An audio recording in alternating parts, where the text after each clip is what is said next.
নমস্কার বন্ধুরা, খিদে সাথেতে আপনাদের সবাইকে স্বাগত। বাটার পমফ্রেট এত সুস্বাদু খেতে লাগে না, আর এটা খাওয়াও খুব ভালো। তো আজকের মাছগুলো বেশ বড় ছিল, তাই কোনো মাছ হয়তো আধখানা করেছি, আবার কোনো মাছ পুরোটাই গোটা রেখে দিয়েছি। এটাকে এবার নুন হলুদ ভালোভাবে মাখিয়ে নেব। উল্টে পাল্টে যত ভালো নুন হলুদ মাখাবেন তত ভেতরে নুন ঝালটা ঢুকবে। তাই আমি অবশ্যই একটু চিড়েও নিয়েছি প্রত্যেকটা মাছ। আপনারা এটা ভালোভাবে একটু করে চিড়ে নেবেন। তারপর কড়াই তেল দিয়ে মাছগুলোকে ভালোভাবে ভেজে নেব। এই মাছ একটু নরম নরম করেই ভাজবেন, আর একটু তেলের পরিমাণটা বেশি দেবেন, না হলে কড়াই ছিটে যেতে পারে। একটু নরম হয়তো মাছটা, তাই আলতো আলতো করে উল্টে দিয়ে আমি ভালোভাবে সুন্দর করে এগুলোকে ভেজে নেব।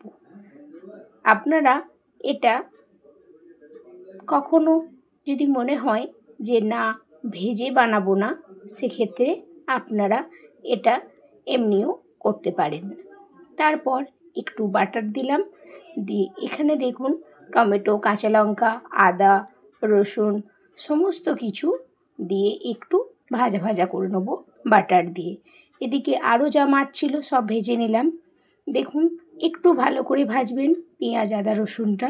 কাঁচা ভাবটা যখনই চলে যাবে তখনই এটা নামিয়ে নেব, দিয়ে ঠান্ডা করে এটা একটা পেস্ট বানিয়ে নেব।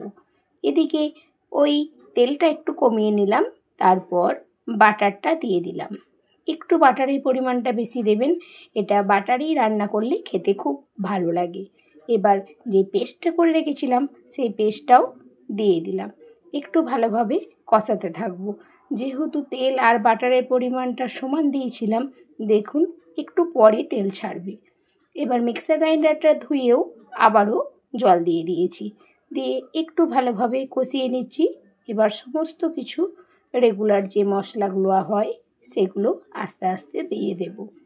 এবার তার মধ্যে শুকনো লঙ্কা গুঁড়োটা তো দিয়েইছি, আর একটু কাশ্মীরি লঙ্কা গুঁড়ো অ্যাড করেছি। এদিকে নুনও দিয়ে দিলাম পরিমাণ মতন। তারপর ঝোলটা ফুটে গেলে এবার মাছগুলো সুন্দরভাবে দিয়ে দিয়েছি।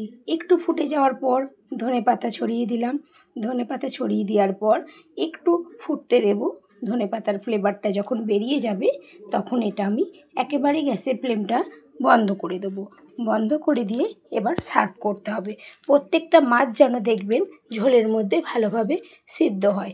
আবার দেখুন নামানোর আগে একটু বাটার দিয়ে দিলাম, তার কারণ লাস্টে বাটারের স্মেলটা খুব ভালো লাগে। কেমন হয়েছে অবশ্যই